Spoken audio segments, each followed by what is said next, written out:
nating God's strength or finding strength from God. Tayo pong lahat mga kapatid ay kailangan natin ng extra strength, lalo na po sa panahong ito. Sino po dito ang inaamin niya sa kanyang sarili na kahit siya ay born again na o Kristiyano na, minsan siya ay nakakaranas pa rin ng panghihina? Yan. Sino hindi na nakakaranas? Siguro kung hindi ka na nakakaranas na manghina, ay baka hindi mo na kailangang isiksigan sa buhay mo. Tayo po lahat mga kapatid ay habang nandito sa mundo ito, tayo po ay nakakaranas ng iba't ibang klase po ng panghihina. Ang iba po ay nakakaranas po ng emotional weakness, nanghihina emotionally. Kaya po mga tao na madali po silang magtampo o madali po silang magdamdam o madali po silang ma-hurt. They need emotional strength. Ibang madali po silang masira ang kanilang kalooban kapag ka po minarinig sila ng mga bagay na hindi po nila magustuhan. Some people, they need mental strength. Kapag ka po ba kayo ay nakakarinig ng mga balita about sa mga famine or about sa mga nangyayari sa paligid, kayo po ba ay nag-aaburito? Lalo na pag dumadating yung katapusan at mga babayarin, nag-aaburito ka na. Ang dali mong manghina. Pag nakakaisip ka lang ng mga bagay na kakulangan o pagipitan, ikaw agad ay nag-aalala. So, you need mental strength. Ikaw ba'y madaling mapagod? Ikaw ba ay madaling manghina? Kaunting lakad lang 30 anyos ka pa, parang may rinarayo mo ka na agad You need physical strength. Lalo na sa panahon po natin ngayon mga kapatid na iba't iba po ang mga sakit na kumakalat. We need physical strength. Kinakailangan natin ng kalakasan. At gayon din mga kapatid, kailangan din natin ang spiritual strength. May mga tao po na kapag po may problema, hindi na po sila makapanalangin. Kahit nga po pagpapasa ng Biblia o pakikinig ng salita ng Diyos, ay sila po ay hindi po nila magawa. Pero ang Diyos, mga kapatid, ay available yung lahat ng strength na kailangan natin sa ating buhay. All kinds of strength are available in the presence of the Lord. Last Sunday, we talked about the life of David. Kung paano kung si David ay pinalakas ng Panginoon nung siya po ay nanghina at mawalan po siya ng lakas. At dito po nakita natin how God's strength operates in times of weakness. Kapag po tayo ay mahina, paano kumikilos ang kalakasan ng Diyos, paano niya ito pinagkakaloob sa atin. So nakita natin mga kapatid na si David mga kapatid, kung kaya nung siya po ay nasa gitna ng pagsubok o ng problema na kanyang hinaharap, ay nagawa niya yung makapanalangin at makahingi ng direksyon because God's strength helps him to pray, to get direction from God. At hindi lang yun, nakikita natin mga kapatid, yung God's strength helps him to stand in the midst of persecution and accusation. At hindi lang yun, God's strength help him to what? To recover everything, what the enemy has stolen. Kaya dapat mga kapatid, ngayong panahong ito ay patuloy tayong magdepende sa Panginoon. Na hindi doon sa sarili lamang nating kakayahan, o doon sa gamot na ating iniinom, o doon sa ating vitamins lang na iniinom. Maganda din naman yung nagtitake ka ng vitamins. Pero higit sa lahat mga kapatid, kailangan natin ang spiritual strength, lalo na po sa panahong ito, sa mga nangyayari sa paligid. Only the person who has the strength of God can survive dito po sa ganito pong crisis.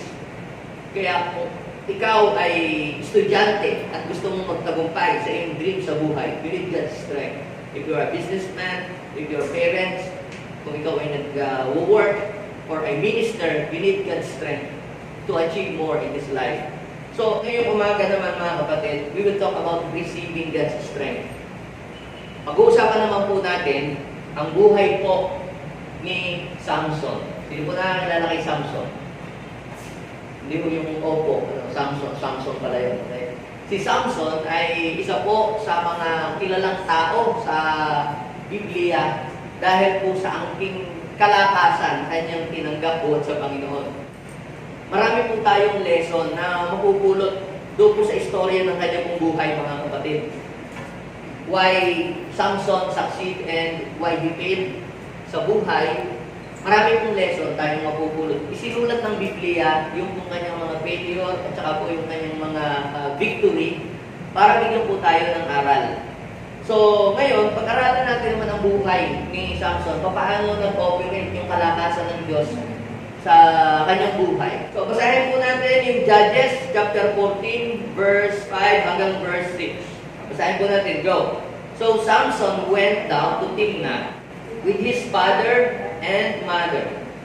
As they were going through the vineyards, there he heard a young lion roaring.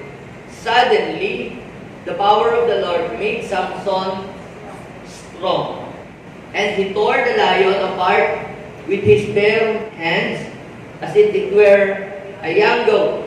But he did not tell his parents what he had done.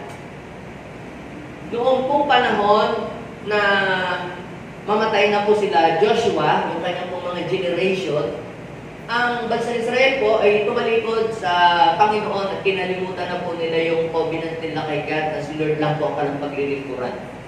At dahil po doon ay ginamit ng Panginoon yung kanila pong mga kalaban na mga sa paligid nilang bansa para atakihin sila at para tumawag sila kay Lord.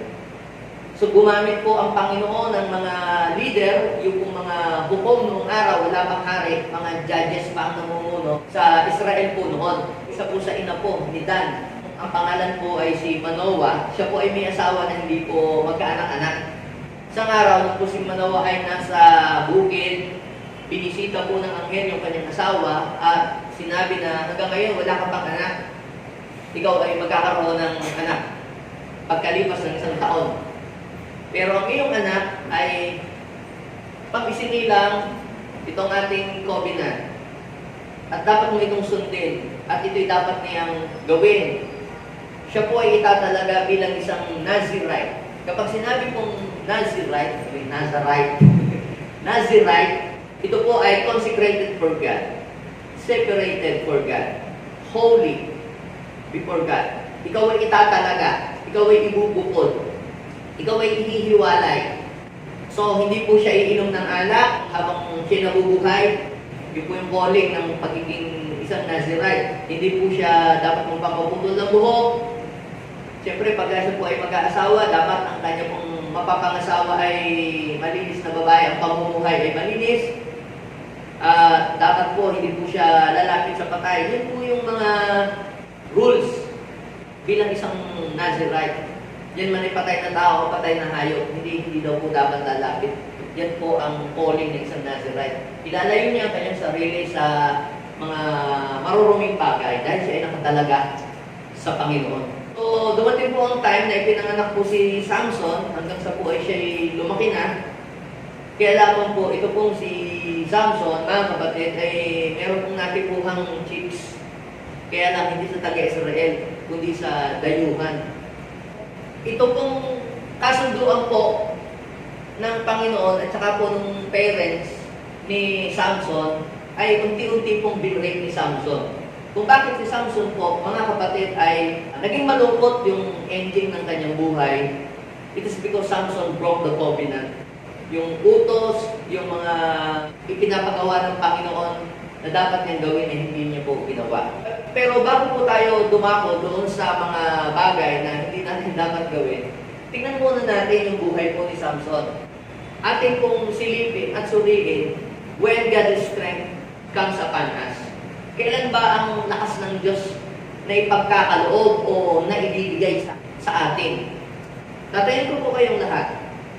Gusto po ba ninyo ng kalakasan ng buhat sa Panginoon? Ngayon mga kapatid, kailan at paano ito dumarating sa ating buhay?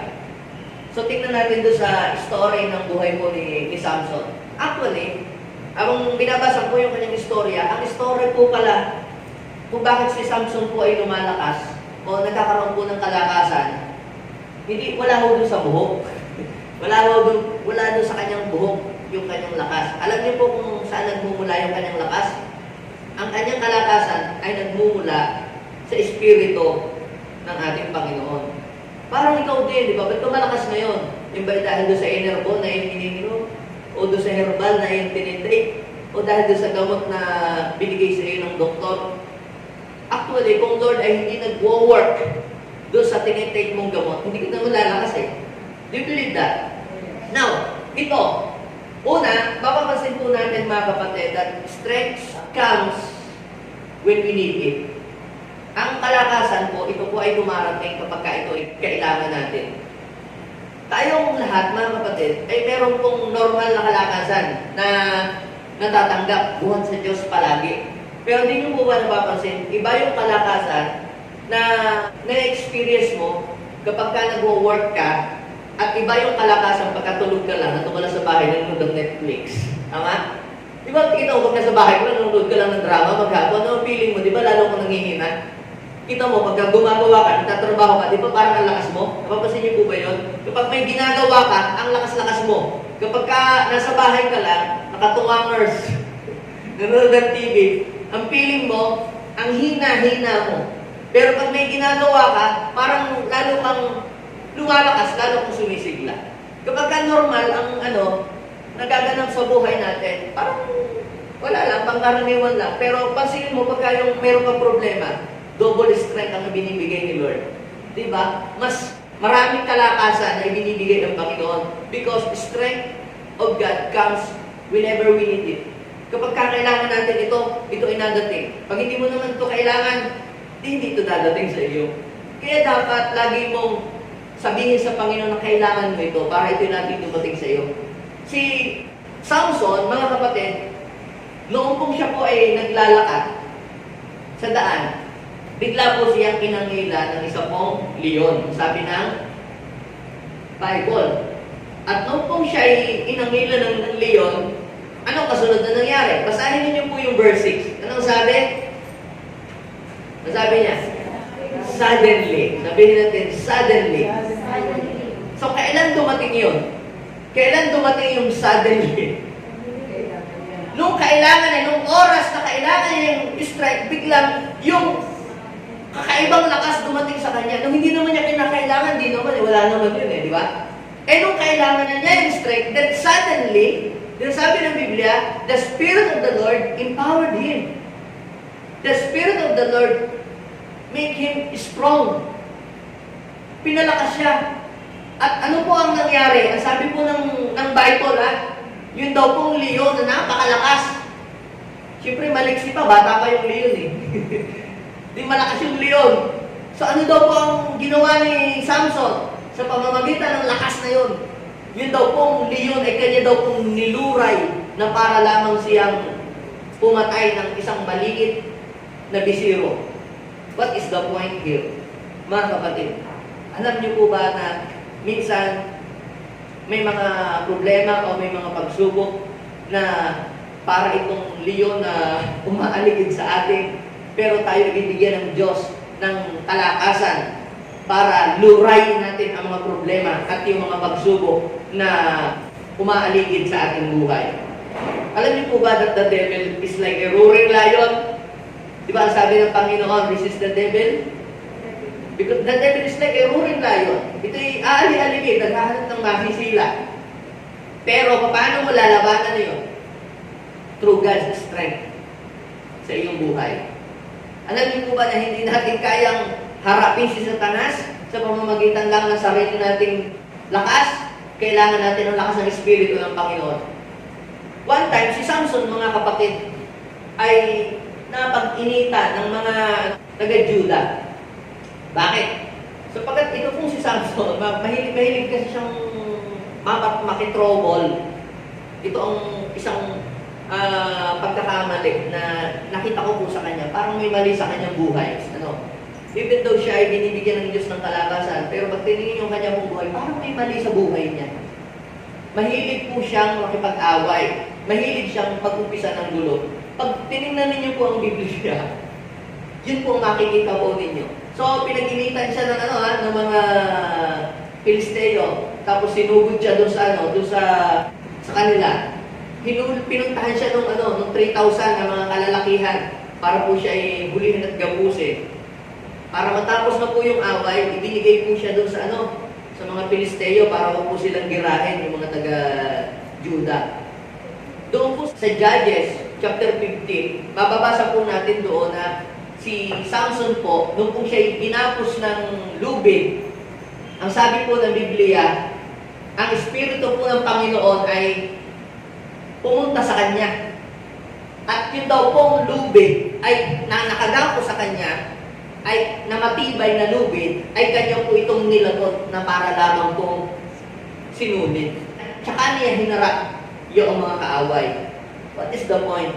Minsan, may mga sitwasyon sa buhay natin na tayo ay natatrap ng mga problema o natatrap ng situation na parang hindi tayo makagalaw, hindi natin alam kung paano tayo makakaalis o makakawala sa sitwasyon na yon. But God will give you a special strength para malagot mo kung ano man yung gapos at tali na itinatali ng kaaway sa iyong buhay. Ikaw ba ngayon napupulutan ng tali ng problema o tali ng karamdaman o pag-aalinlangan? Kapatid, huwag kang mag-alala. God's strength is available for you. Lalagutin mo lahat ng mga problemang yan na para lamang simpleng bagay dahil doon sa kalakasan na ipagkakaloob sa iyo ng Panginoon.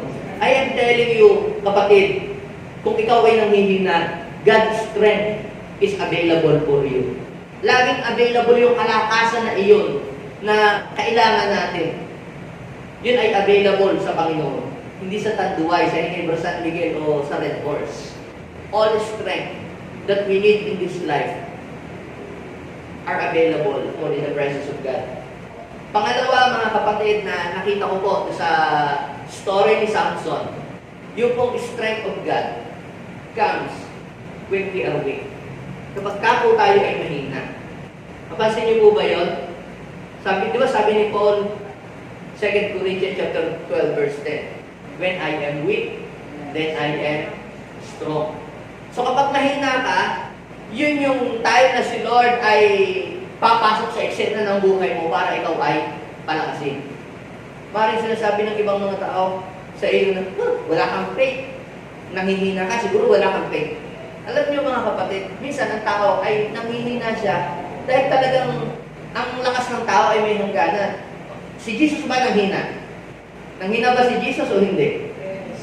Nung time na si Jesus po ay nasa Gethsemane, siya din po ay nanghina na ang kanyang pong mga alagad unti-unti nang bumabaligtad.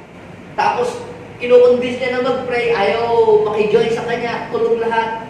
Siyempre nakapanghina yun, di ba? May haharapin kang problema, tapos wala man lamang nagsusupport sa iyo, wala man lamang nag-i-encourage sa iyo, wala man lamang tumatapik sa iyo sa balikat. Hindi ka mapuntahan ng iyong cell leader dahil lockdown. Bawal kayong puntahan sa bahay.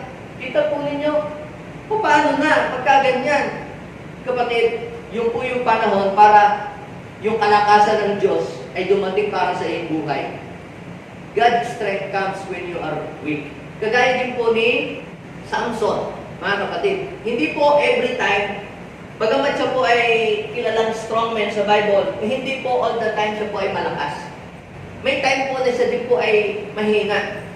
At noong pong siya po ay humarap doon sa libu-libong mga Pilisteo, pinalakas daw po siya ng Espiritu ng Panginoon at pinatay niya sa pamamagitan ng jawbones yung po kanyang mga kalaban. Nung ubos na po yung kanyang kalaban, ano po ang nangyari? Ubos na din yung kanyang lakas. At ang sabi niya doon po sa Judges chapter 15 verse 18, Lord, paano po ito? Yung ngayon ang nangyayari, makatama daw po siya ng matinding uhaw. Siyempre, pag isang tao ay uhaw, anong nangyayari? Dihihina. So, ano ang sabi niya? Lord, pinagtagumpay mo ako, kaya lamang, anong sabi? Siya daw po ay nauhaw. At dahil po doon, ano ang mangyayari? Kapag dumating yung kanyang mga kalaban, pag-ibihan siya. Kaya huwag po nating hayaan na yung panghihina ay patuloy na siyang maghari sa ating buhay. Tayo ay gumawa ng paraan para po tayo ay lumakas. Sabihin mo siya katabi, gumawa ka ng paraan para ikaw ay lumakas. Huwag mong i-enjoy. Okay lang na ako nanghihina. Pero yung hayaan mong nanghihina ka, hindi okay yun. Normal sa tao na makaranas siya ng panghihina. Nung si Jesus po ay nanghihina, ano po ang nangyari? Dumating ang angel doon sa Gethsemane, pagkatapos anong sabi? Siya daw po ay pinalakas. When you are weak, the strength of God will come upon you to strengthen you. Kagaya ni Jesus, siya po ay pinalakas. Nung time niya siya po ay weak. Parang ayaw niya nang mamatay sa krus eh. Gayon din, ikaw, di ba, minsan may time na ayaw mo na magpatuloy sa paglilingkod. Parang ayaw mo na magpagamit sa Panginoon dahil ikaw ay nanghihina. But I am telling you, when you are weak, doon papasok yung kalakasan ng Diyos para sa iyong buhay. Available ang kalakasan ng Panginoon. Hindi ka sinusumbatan ng Panginoon, o ikaw, nanghihina ka, ayoko na sa iyo. Hindi ganun po si Lord. Kung ikaw ay nanghihina, yun ang pagkakataon na si Lord ay mas kikilo sa buhay mo. Mas lalo ang kikilos si Lord sa buhay mo at mas lalo ang lalapit sa iyo si Lord kapag ka ikaw ay nanghihina. Tingnan ninyo, ano po ang nangyari? Bigla daw po merong bukal na pinalitaw ang Panginoon sa tabi ni Samson, doon sa verse 19. At nung po siya ay uminom, ano po ang nangyari? Biglang nanumbalik ulit yung kanyang kalakasan.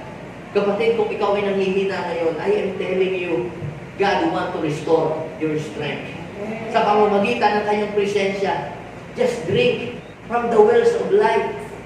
Just drink from His presence. Ikaw lamang ay mag-worship sa Kanya at ikaw ay papalakasin ng ating Panginoon. Normal sa taong nanghihina, pero hindi tama na hayaan mo na lamang na yung panghihina ay siyang maganap lagi sa iyong buhay. Kaya, available yung kalakasan ng Diyos sa mga taong nanghihina. Kung ikaw ay nanghihina ngayon, dahil sa mga problema na nakaharap mo, dahil sa mga lockdown, hindi ka masyadong nakadalo sa mga gawain, o talagang nakakahina yun. Dahil sa iyong mga trabaho, dahil mga problema na kinakaharap, talagang nakakahina yun. Pero I am telling you, yung strength ng Lord ay available para sa iyo. When you are weak, God's strength will come upon you. Now, ito po yung pangatlo na nakita ko, mga kapatid. The strength of God comes when you ask for it. Kapag ito ay hiningi mo, hindi mo naman niya, alam naman ng Panginoon ako yung hihina, palakasin niyo ako. Bakit kinakailangan pang tanungin ng Panginoon si Bartimeo kung ano ang kailangan niya? Ay alam naman ni Lord. Ngayon din, mga kapatid, pasin ninyo, kilala si Samson sa pagiging malakas na tao. Pero hindi pala all the time si Samson ay malakas. Kaya maaaring yung katabi mo, tingin mo, ang lakas-lakas niya. Minsan umiiyak din niya pag nag-iisa. Minsan parang ayaw niya na magpatuloy. Ayaw niya na pumasok sa work. Pero bakit parang ang sigla-sigla niya, ang lakas-lakas niya, baka humihingi ng kalakasan lang yan sa Diyos. Ano ang nangyari kay Samson? Nung si Samson po, mga kapatid, ay talagang naubos, talagang drain na yung lakas niya. Dumating pala sa buhay ni Samson na ma-drain yung kanyang kalakasan. Yung drain na talaga, wala na. Empty na siya. Dahil sa kanyang mga pagkakamali sa buhay, because of his wrong decision sa buhay niya, ano po ang nangyari? Naging bandage siya, hanggang nabulag pa nga siya dun eh. Wala lahat. Walang nagpapalakas sa kanya, walang kaibigan, sapagkat siya po ay nakulong, na-trap sa isang sitwasyon, hindi niya alam pa paano siya makakaalis doon. Pero ito ang magandang nakita ko po. Sa Judges chapter 16, ano po ang sabi? At nanalangin si Samson kay Yahweh. Ano sabi niya? Mahabag kayo sa akin. Isinasamo ko po na minsan pa ninyo akong palakasin. Huwag kang mahiyang lumapit sa Panginoon. Hindi mo kasalanan kung ikaw ay nanghihina. Ang kasalanan, kung ikaw ay nanghihina, hindi ka nalapit sa Panginoon. Pride yun. Sasabihin ng mga tao, nanghihina ako. Ano? Diba? Si David nga diba sabi niya, my flesh and my heart may pain. My health may pain. And my spirit grow weak, but God is the strength. So inaamin niya. Kaya si David laging pinapalakas ni Lord kasi marunong siyang umamin. Kahit sa harap ng mga tao. Inaamin niya, ako nanghihina ako. Hari ninyo ako pero nanghihina ako. But God is the strength. Ang Diyos ang aking kalakasan. So, anong sabi ni ni Samson, Lord, sinasamo ko po na ako po inyong palakasin. Now, ito po ang pinakamahalaga sa lahat. Ito ang pinaka-importante. Kapag tayo po ay pinapalakas ng Diyos, dapat ay malaman po natin yung reason bakit tayo binibigyan ng Diyos ng kalakasan sa araw-araw. Yung kalakasan, mga kapatid, na ibinibigay sa atin ng Diyos araw-araw, ay katulad din po yan ng wealth. Katulad din po yan ng kayamanan o material things. Maaari sa'yo napakahalaga ng kayamanan. Tinitreasure mo ito. Pero alam niyo po ba, mga kapatid, na yung strength that we have today ay katulad din po yan ng silver and gold kahalaga o mas mahalaga pa nga. Yung health na meron ka, di ba may kasabihan tayo, health is... Ipapakita ko po sa inyo mga kapatid na napakahalaga ng kalakasan. Kung paano iniingatan yung kayamanan, nagtitipid ka, hindi mo ginagastos kung saan-saan yung pera na yung meron ka, ginagamit mo lang ito sa tamang dapat paggamitan. Pag hindi mahalaga, hindi importante, hindi mo ito ginagamit, palagay mo ang strength ay ganoon din. Yung strength na ibinibigay sa atin ng Diyos, mga kapatid, ay meron po yung reason kung bakit niya ibinibigay at kung para saan yan. Saan ba natin ito dapat gamitin at saan ba natin ito hindi dapat gamitin. Pag tinignan ninyo po ang buhay, mga kapatid ni Samson, amazing yung ibinibigay ng Diyos na strength. Pero sa part naman ni Samson, palagay ko sa aking pagbabasa ng istorya niya, hindi niya na-treasure, hindi niya nagamit sa wasto yung pong strength na kanyang tinatanggap kay Lord. Siya po ang bukod tangi sa Bible na nakatanggap ng supernatural and special strength. Grabe, parang Hercules. Ang Espiritu ng Diyos, yung anointing ng Diyos, yun yung nagbibigay sa kanya ng kalakasan. Hindi yung buhok, kundi yung Espiritu ng Diyos. Kaya lamang, mga kapatid, tayo na binibigyan din ng Diyos ng kalakasan. Dapat alam natin ito, saan natin ito dapat gamitin at saan natin ito hindi dapat gamitin. Una, mga kapatid, yung pong strength ni Lord, ito po ay ibinibigay, hindi para tayo po ay mabuhay lang sa kasalanan. Strength does not given just to live in sin. Binibigyan tayo ng Diyos ng kalakasan, hindi para para mabuhay lang tayo sa kasalanan. Hindi, buhay ko ito, igagawin ko kung ano ang gusto ko.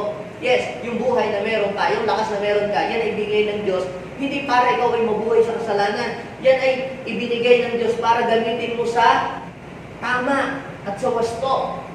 Pero ano po ang ginawa ni Samson sa buhay na meron siya, sa lakas na meron siya?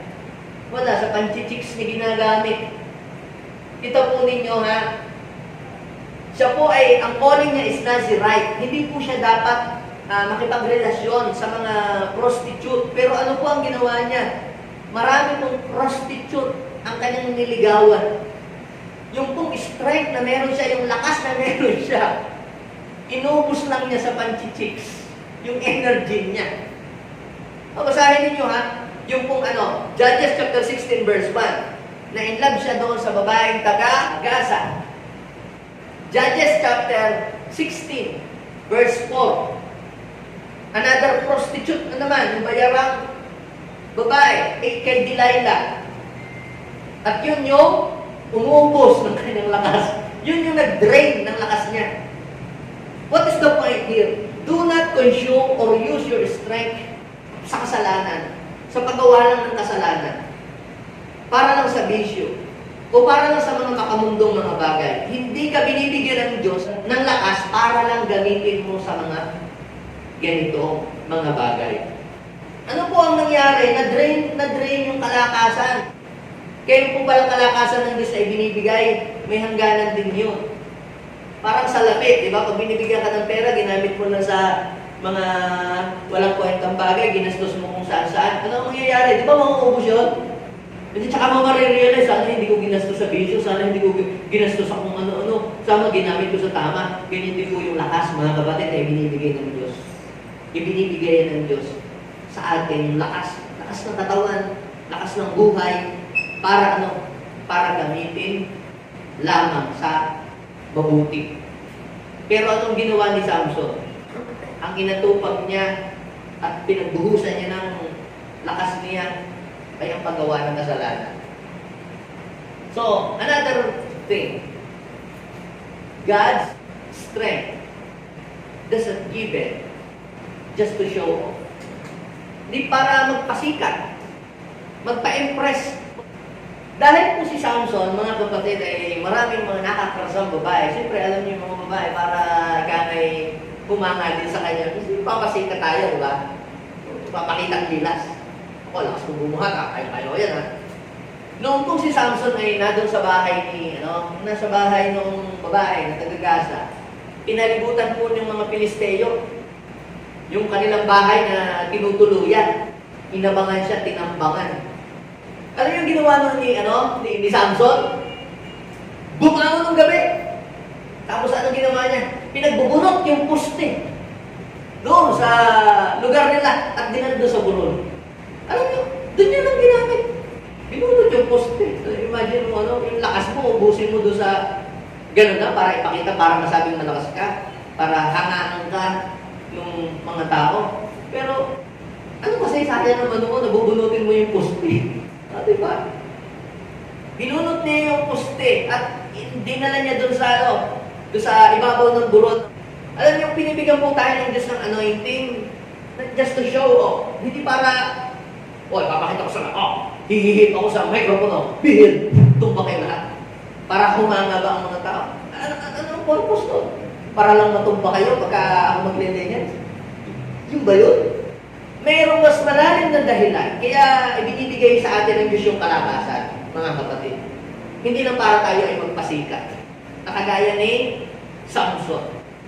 At ang pangatlo, mga kapatid, God's strength does not give us just to make revenge. Katulad din niya ng pag-angat ng buhay o pag-asenso, tandaan ninyo. Pag ako gumagdang buhay, hindi kayo makakalapit sa akin.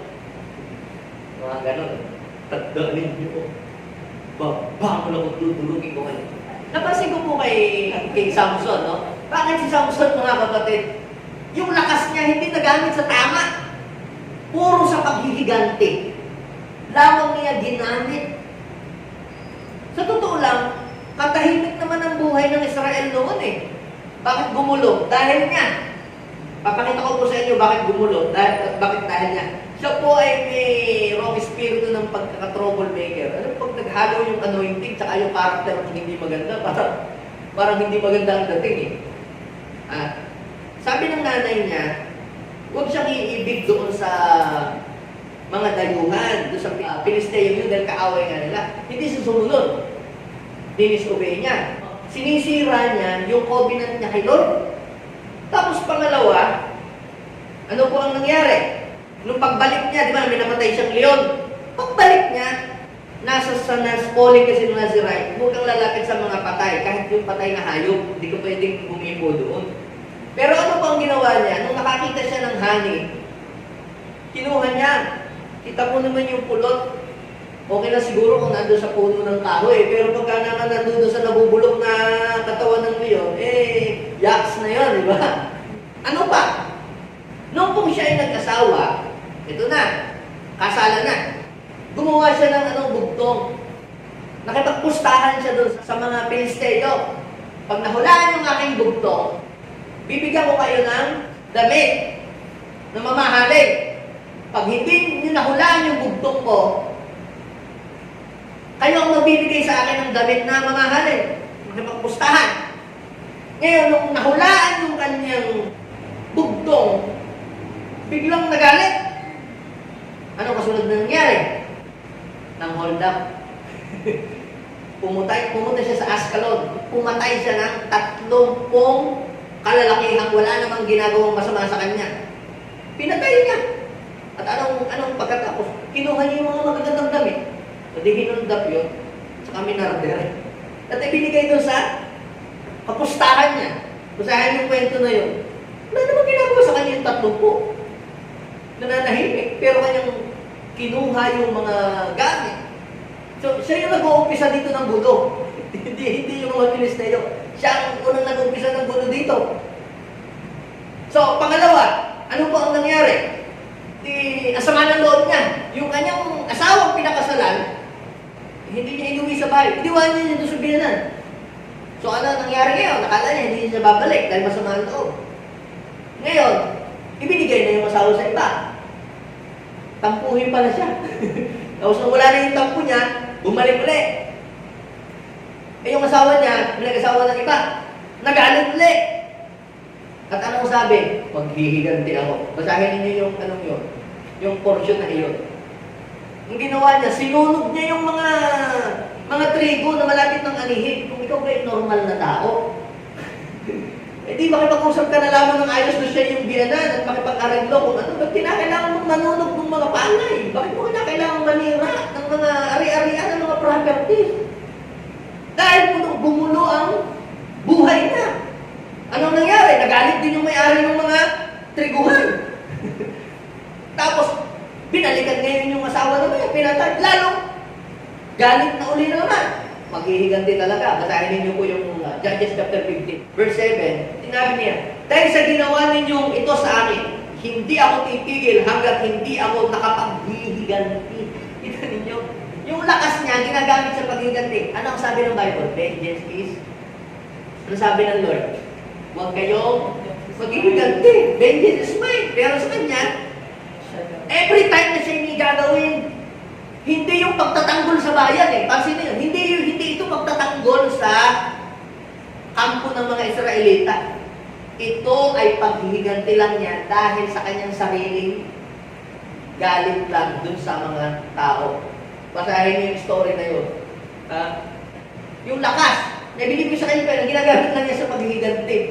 Sa personal na paghihiganti niya dun sa mga kaaway niya. Ginera ngayon ng mga Pilisteo ang mga taga-Juda. Nananahimik yung mga taga-Juda, siya ang nag-umpisa talaga ng pasiklab ng gulo. Paano nag-umpisa yun? Nagpabugtong, nagpapustahan, pinatay niya yung mga 30 lalaki. Doon nag-umpisa ang away doon eh.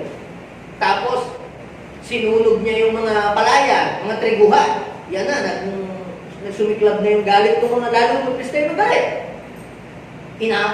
Sinunog ngayon yung kanyang biyanan. Nagalit din naman inaway niya ngayon yung mga Pilisteo. Tapos, pagkatapos nung tumago siya, nagalit ngayon yung mga Pilisteo. Pinuntahan yung mga lipi ni Juda. Ginera sila.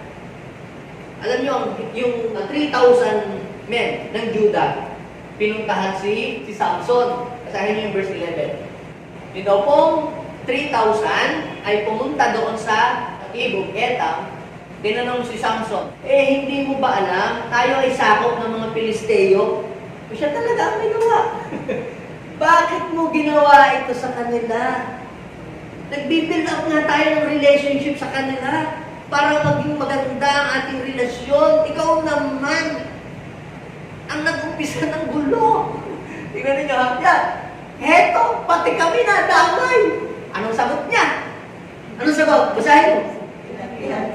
Pinantihan ko na sila sa ginawa nila sa akin. Kita ninyo, kalakas-lakas nitong si Samson. Bakit ang lakas niya hindi gamitin sa pagtatanim, sa pagtatrabaho, sa pamumuno ng maayos? Bakit ginagamit niya sa hindi mabuti, sa paghihiganti? Yung iba naman, ang lakas ginagamit sa panggagancho, sa pangmuholta. Ginagamit yung lakas nila sa hindi tamang pamumuhay. At yan ang mapapansin natin kay Samson. Sayang yung lakas niya, no? Kung ginamit siguro yung sa mabuti, siya siguro pinakasikat na man of God sa Bible. Kaya lang hindi niya ginamit sa mabuti yung lakas na meron siya. Ikaw, saan mo ginagamit yung lakas na binibigay sa iyo? Ito ha, mamamatay na siya at lahat. Mamamatay na lahat ha. Paghihiganti pa rin ang laman ng utak niya. Basahin niyo yung chapter 16. Verse 28, nag-pray siya. Bigyan daw siya ng lakas. Ito pa rin yung nasa isip niya. Sabi niya, para daw makapaghiganti sa pagkaduhi sa kanyang mga mata. Alam niyo po, sayang yung lakas. Ginamit lang niya para sa personal interest, pang sarili lang yung lakas na. Sayang yung lakas na binigyan ng Diyos. Ginamit lang niya sa pang sarili, sa paghihiganti, sa kanyang personal na interest lang. But I am telling you, mga kapatid, ito ay lesson sa atin. Tayo po ay binibigyan ng Diyos ng kalakasan. Ito, tatlong bagay na iiwanan ko po sa ating lahat, mga kapatid. Number one, ito. God's given us strength to what? To do what is pleasing to Him. Kaya niya tayo binibigyan ng kalakasan araw-araw, ng energy. Yan po ang purpose. To do what is pleasing to Him. Saan mo ba ginagamit ang iyong lakas, kapatid? Humihingi ka lagi sa Diyos ng kalakasan. Pero saan mo ginagamit yung kalakasan? Sa pang-aapi ng kapwa, sa paghihiganti, sa pagbibisyo din lang, o sa makamundo mga bagay. Kapatid, hindi po yan yung purpose kaya tayo binibigyan ng Diyos ng kalakasan. God is giving us strength to do what is pleasing to Him. Pangalawa ito, mga kapatid. God has strength is given to fulfill our mission in life. To fulfill our mission in life. Kaya ka binibigyan ng Diyos ng lakas para i-fulfill mo yung iyong mission sa buhay. Ang tanong, pinupulfill mo ba yung iyong mission sa iyong buhay?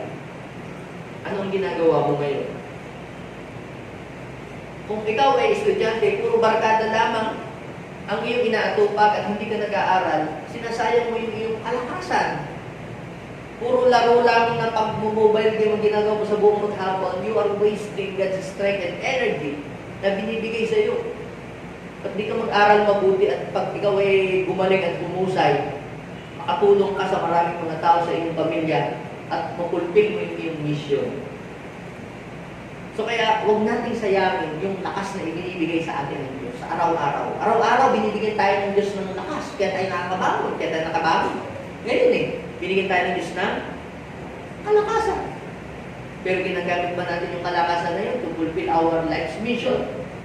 Kaya dapat po mga kapatid, doon natin gamitin para hindi masayang yung lakas natin. At ito, ang pangatlong bagay mga kapatid na gusto kong iwanan sa ating lahat. God's strength is given to honor Him. Sayang mga kapatid, yung lakas na ibinigay ng Diyos kay Samson. Dahil sa buong buhay ni Samson, ginamit lang niya sa kasalanan, ginamit lang niya sa pagpapasikat, ginamit lang niya sa paghihiganti. Dapat ginamit niya sa pagtatanggol. Dapat sana nag-establish siya ng mga group of people na kanyang ini-mentor how to find strength in God, how to receive strength from the Lord. Hindi niya ginawa yan dahil ginawa niya siya lang mag-isa. Pang sarili lang niya. Doon lang niya ginamit yung kanyang kalakasan. Mga kapatid, huwag natin gamitin sa pansarili lamang natin yung kalakasan ibinibigay sa atin ng Diyos. Gamitin natin yung strength na ibinibigay sa atin ng Diyos to strengthen other people. Kamusta ka, kapatid? Pinapalakas mo ba yung ibang tao o lalo mong pinapahina? Kapag sinichismis mo o sinisiraan mo isang tao, sinasabihan mo siya ng mga negatibo mga bagay, hindi mo ginagamit yung strength para magpalakas ng ibang tao. Ngayong araw na ito mga kapatid, mag-decision tayo kung saan natin gagamitin yung kalakasan na ating tinatanggap mula sa Panginoon. Let's use God's strength for His glory, to honor Him. Sino dito gusto niyang lagi siya nakakatanggap ng kalakasan sa Panginoon? Gamitin natin ito para sa kapurihan niya. Tandaan ninyo, kahit si Samson ang pinakamalakas na tao na buhay sa mundo, itong kanyang panahon, naubos din at nawala yung strength na yun. Bakit? Kasi hindi niya na-treasure ng ayos yung strength na ibinigay sa kanya. Kung ikukumpara niyo po kay Moses, mas maganda ba si Moses? Dahil sabi ng Bible, kung si Moses ay mamatay, hindi humina ang kanyang tuhod, hindi lumago ang mata, hindi humina ang kanyang katawan. Kaya kapag ang ating pong kalakasan mga kapatid, ay ginagamit lamang natin para sa Panginoon, para sa kapurihan ng Diyos, to fulfill our mission, to strengthen other people, si Lord ay hindi magsasawang palaksin ka palagi. Bakit? Sapagkat ginagamit mo sa tama yung kalakasan na ibinibigay sa iyo ng Diyos. papalakasin ka palagi ng Panginoon. Bakit? Sapagkat nakikita ng Diyos na yung kalakasan na binibigay niya sa iyo araw-araw ay hindi mo sinasayang. Kapag ikaw ay nagtatrabaho, ikaw ay nagiging productive, ikaw ay nagninegosyo, tumutulong ka sa iyong kapwa, kapatid, laging available ang kalakasan sa iyo ng Diyos kasi ikaw, hindi mo sinasayang ang lakas ng Diyos. Ikaw ay humahayo, nangangaral, at share ng Word of God. Kapatid, may dahilan ng Diyos. Binibigyan mo siya ng dahilan para patuloy kanyang palakasin sa araw-araw. Sino dito ang naniniwala na siya ngayon ay pinapalakas ni Lord? Sige, lahat ng naniniwala tumayo sa oras na ito. At sabihin natin, Lord, dagdagan mo pa yung kalakasan na ibinibigay mo sa akin, Panginoon. Lord, give me strength para mapagtagumpayan ko itong mga pandemic na ito, Panginoon. Lord, bigyan mo ako ng kalakasan kasi marami akong mga taong papalakasin. Hindi tayo humihingi ng kalakasan. Lord, bigyan mo ako ng kalakasan kasi meron akong taong paghihiligan ko yan. No, hindi ganoon. Humingi tayo sa Diyos ng kalakasan dahil gusto nating mabigyan pa ang Diyos ng karangalan. Sa totoo lang, mga kapatid, kung tayo po ay nangangaral tapos tayo ay parang tayo ubo-ubo, hindi natin nabibigyan ng karangalan ng Diyos, di ba? Pero kapag tayo ay malakas, tayo ay healthy, na naluluwalhati ang Panginoon. Nabibigyan natin siya ng papuri. Kaya mga kapatid, ingatan natin ang ating katawan. Yung pag-iingat ng katawan natin, pagkain sa tama, hindi pag-abuse sa katawan, yan ay pagpapahalaga doon sa lakas na ibinibigay ng Diyos para sa atin. So, hindi ka kasalanan ng Diyos kung ikaw ay nanghihina. Hindi mo rin kasalanan kung ikaw ay makaranas ng paghihina. Pero, kung ikaw ay nanghihina at hindi ka naman nalapit sa Diyos para humingi ng lakas, yun ay isang napakalaking kasalanan. I am telling you, mga kapatid, God's strength is available for you and for me. Humingi tayo kay Lord. Sige. Thank you so much, O God. Lord, kung yun nga po, Panginoon, mga taong hindi mabuti ang ginagawa ay nagkakaroon pa rin ng lakas.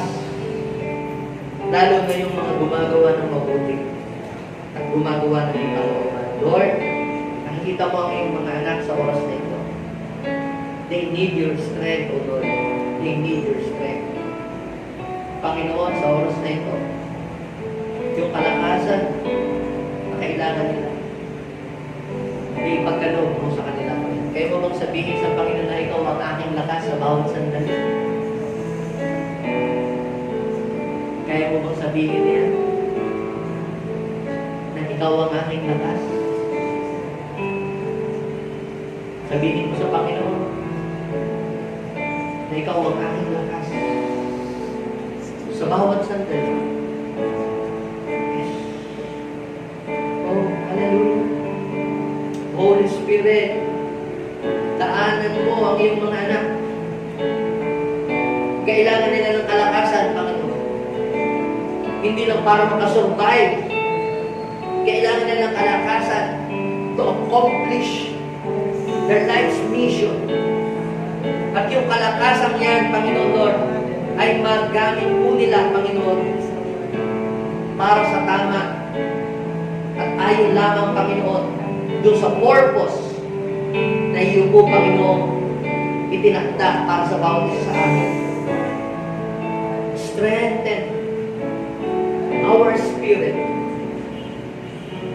Build us with your power, Lord. Yes. Yes. Hingi ng kalakasan sa Panginoon. Sige, talk to your Father. Yung panalangin ni Samson, nung siya'y drain na ang kanyang lakas, sinabi niya, Panginoon, isinasamo ko po, minsan niyo pa po akong palakasin. Yes. Holy Spirit. Sige, come on, open your mouth. Open your mouth. Hallelujah. Strengthen your people, Lord. Strengthen your people. Sige, come on, open your mouth.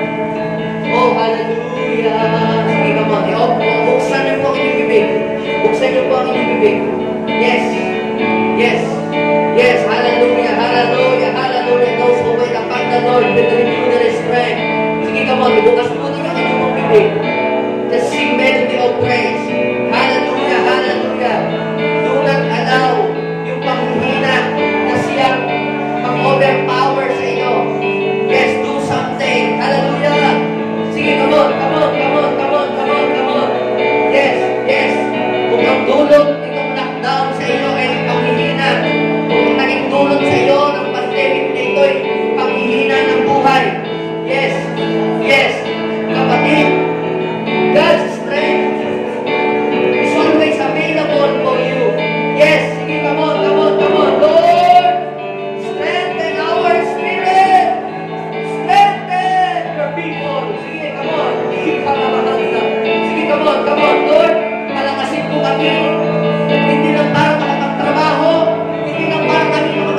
kalakasan ay ipinagkaloob sa akin.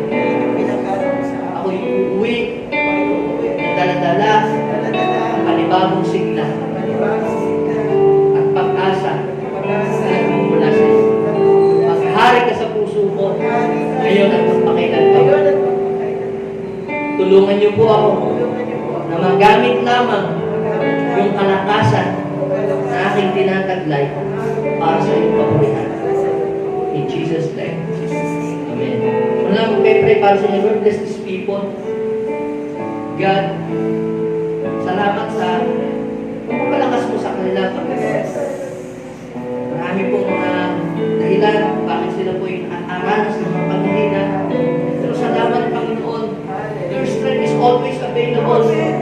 Every time na kailangan namin, when we are weak, Panginoon, Lord, hindi mo kami tinatakwil. When we are weak, Panginoon, hindi mo kami pina-accuse. When we are weak, lalo mo kami nilalapitan at lalo mo kami pinapalakas, Panginoon. God, at every time na hingi namin ito, Panginoon, Lord, when we ask for it, sinabi mo sa salita, na kapag humingi ang anak, Panginoon, ng itlog, ay hindi ka magbibigay ng ahas. At kapag humingi ang anak ng tinapay, ay hindi ka magbibigay ng alakdan. Kung ano yung hinihingi namin, yun ang ipagkakaloob sa akin. Lord, thank you so much, God. Ang strength na meron kami ngayon ay magagamit namin sa mabuti at sa iyong pagpapalakas. This is our prayer. Lahat ng pinalakas